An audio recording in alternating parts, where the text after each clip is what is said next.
ٹھیک، ایگزامپل آپ کے سامنے بھی رکھتا ہوں.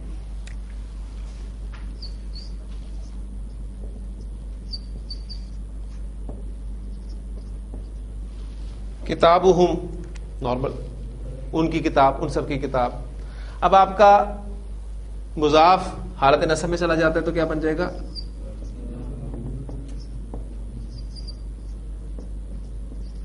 کتابہم، ہم ویسے کا ویسے ہی رہا، کوئی فرق نہیں پڑا. لیکن جب آپ کا مضاف حالت جر میں جائے گا کتابی، تو اب یہ ہم جو ہے یہ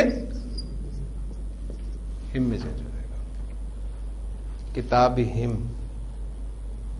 کیونکہ ہم سے پہلے زیر آ گئی. تو یہ تینوں جگہ پہ ہم یہی ہے، ہم. یہ نہیں ہوا کہ وہاں پر یہ حالت رفع میں تھی اور یہاں پر جر میں چلے گی. تینوں جگہ پہ جر میں ہی ہے. یہ ہم کی ضمیر اٹیچ ضمیر ہے جو کہ حالت جر والی ضمیر ہی ہے.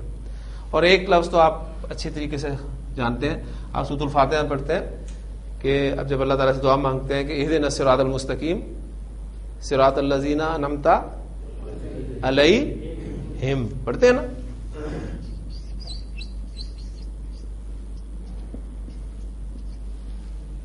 علیہم، اصل میں یہ علیہم ہی ہے، اصل میں علیہم ہی ہے. اور قرآن مجید کی جو مختلف قراءات رائج ہیں، آپ جانتے ہیں قرآن مجید مختلف قراءتوں میں پڑھا جاتا ہے. اس میں ہمارے ہاں جو حفظ کی قراءت رائج ہے بر صغیر میں، وہاں پر اسے علیہم پڑھتے ہیں، جبکہ دوسرے ممالک میں اسے علیہم ہی پڑھا جاتا ہے، بالکل اس اوریجنل ساؤنڈ کے ساتھ ہی، علیہم. ہم حفظ میں اس کو علیہم پڑھتے ہیں. کبھی ان شاء اللہ تعالیٰ آپ کو مختلف قراءت کے حوالے سے بھی میں تلاوت سناؤں گا اور وہ واضح فرق آپ کو جو ہے وہ نظر آئے گا. علیہم، ہم سے پہلے یا ساکن آ گیا تو اس کو ہم پڑھا گیا. کلیئر ہوگی جی بات؟ ایک ایگزامپل اور کر لیں بیتن کے ساتھ.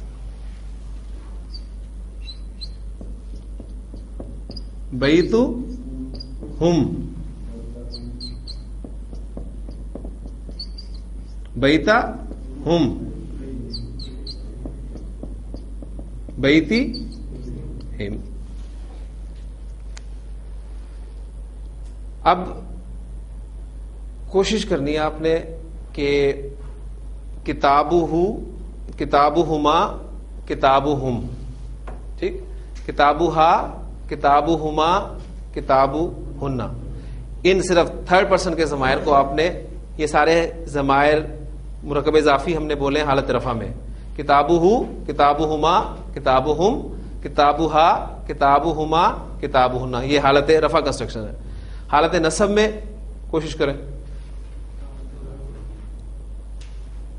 مشکل ہو جائے گا، ابھی مشکل ہو جائے گا آپ کے لیے. کتابہ سے کیا بن گیا؟ کتابہ، ٹھیک. مثنیٰ کے لیے کیا بن گیا؟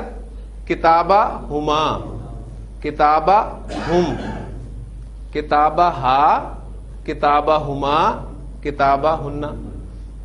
حالت جر میں کتابی ہی، کتابی ہما، کتابی ہم، کتابی ہا.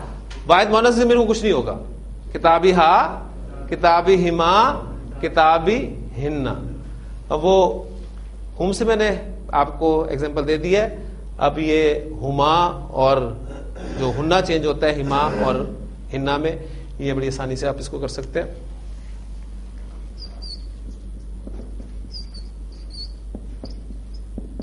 کتاب ہننا،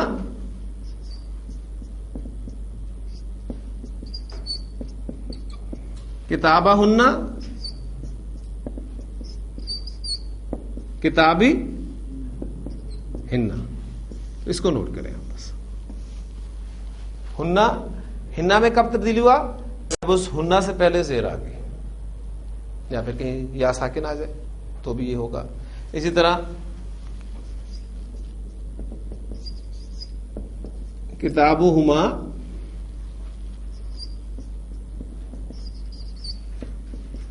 کتابہما، کتابی. قرآن مجید پڑھتے ہوئے اکثر کنفیوژن یہ ہوتی ہے کہ ہمیں خاص طور پہ واحد مذکر غائب کی جو ضمیر ہے اس کے حوالے سے تو آپ لازماً کنفیوز ہوتے ہوں گے. کہیں اس پر پیش ہوتا ہے سیدھا, کہیں الٹا پیش ہوتا ہے, کہیں زیر لکھی ہوتی ہے, کہیں کھڑی زیر ہوتی ہے. تو اس کا اصول بھی الحمدللہ آپ کو پتہ چل گیا کہ اگر واحد مذکر غائب کی ضمیر سے پہلے والے حرف پر زبر ہو یا پیش ہو تو اس کو الٹے پیش کے ساتھ لکھا اور پڑھا جاتا ہے. اس ہو سے پہلے زیر آ جائے تو کھڑی زیر کے ساتھ, اس ہو سے پہلے یا ساکن آ جائے تو اس کو ہم سیدھی زیر کے ساتھ لکھیں گے, اور اگر اس ہو سے پہلے کوئی ساکن حرف آ جائے یا الف آ جائے تو ہم اس کو سادے پیش کے ساتھ ہی لکھیں گے. سب کی ایگزامپلس ہو گئی ہیں, صرف ایک الف والی ایگزامپل جو ہے وہ رہتی ہے, وہ آپ کو ایگزامپل ابھی میں دیتا ہوں. اس کی دو کتابیں, آپ کا مضاف اب دو کتابیں ہیں, دو کتابوں کی عربی کتابانی. کتابانی جب مضاف کے طور پہ استعمال ہوگا الف لام کے بغیر اور ہلکے لام کے ساتھ کتابہ. اب ضمیر ہم نے استعمال کرنی ہے واحد مذکر غائب کی ضمیر, یہ والی استعمال ہوگی. اب اس پر سیدھا پیش آنا ہے, زیر آنی ہے, کھڑی زیر آنی ہے, الٹا پیش آنا ہے. اس کا اصول کیا ہے؟ اگر اس ہو سے پہلے الف آ جائے تو نارمل پیش جو ہے وہ استعمال ہوتا ہے. کتابہ ہو, کتابہ ہو. قرآن مجید میں کنسٹرکشن جو استعمال ہوئی ایک دو آپ کے سامنے اس کی بھی ایگزامپل رکھ لیتا ہوں. اس کی پہلے ایک حدیث کے حوالے سے بات کر لیتے ہیں. اس کی دونوں آنکھیں, جی عینن ایک آنکھ ہوتی ہے, اگر دو ہو جائیں تو عینانی. عینانی مضاف کے طور پہ استعمال ہوگا تو عینا اور ضمیر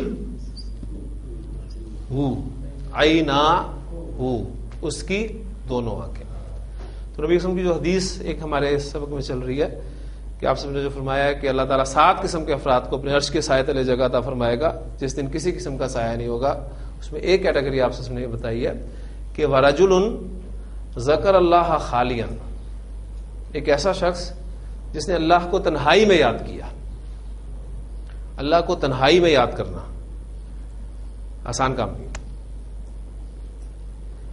تنہائی میں اللہ آپ کو یاد آئے, پھر صرف یاد ہی نہیں کرنا, وَرَجُلٌ ذَكَرَ اللَّهَ خَالِيًا فَفَاضَتْ عَيْنَاهُ, اور اس کی دونوں آنکھوں سے آنسو جاری ہو جائے.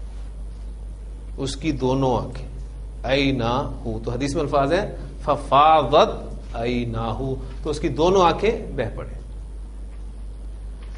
بہت مشکل کا انسان مجمع میں رو پڑتا ہے, جی ہوتا ہے نا, اکثر کوئی تقریر ایسی ہوتی ہے, کوئی بیان ایسا جذباتی قسم کا ہوتا ہے, کوئی دعا اتنی دل کو اثر کرنے والی ہوتی ہے کہ انسان کی آنکھوں سے آنسو نکل ہی پڑتے ہیں. لیکن تنہائی میں اللہ کو یاد کر کے رونا, جتنا مشکل کام اتنا بڑا انعام. پھر ایک انسٹرکشن قرآن مجید کی, اس کے دونوں ہاتھ, جی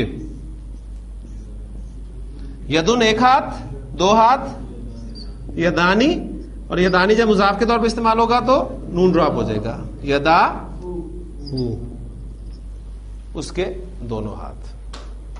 تو آپ کی سورۃ النبا جو ہے اس کی آخری آیات ذرا ذہن میں لائیں. انا انذرناکم عذابا قریبا, ہم نے تو تمہیں قریب والے عذاب سے خبردار کر دیا. یوم ینظر المرء, جس دن آدمی دیکھے گا ما قدمت یداہ, جو اس کے دونوں ہاتھوں نے آگے بھیجا. اور کافر کیا کہے گا کہ یا لیتنی کنت ترابا, اے کاش میں مٹی ہوتا. تو یداہ اس کے دونوں ہاتھ, عیناہ اس کی دونوں آنکھیں. اور یہ میں نے آپ کو صرف اس قاعدے کو پکا کرنے کے لیے کہ اس ہو سے پہلے اگر الف آ جائے تو اس کو نارمل جو اس کا پیش آتا ہے اس کے ساتھ ہی لکھا اور پڑھا جاتا ہے. باقی ضمائر حاضر کے اور متکلم کے وہ ویسے کے ویسے استعمال ہوتے ہیں, اس میں کوئی فرق نہیں ہوتا. تو یہ تھا ہمارا مرکب اضافی میں ضمائر کا استعمال. سبحانک اللہم و بحمدک نشہد ان لا الہ الا انت نستغفرک و نتوب الیک.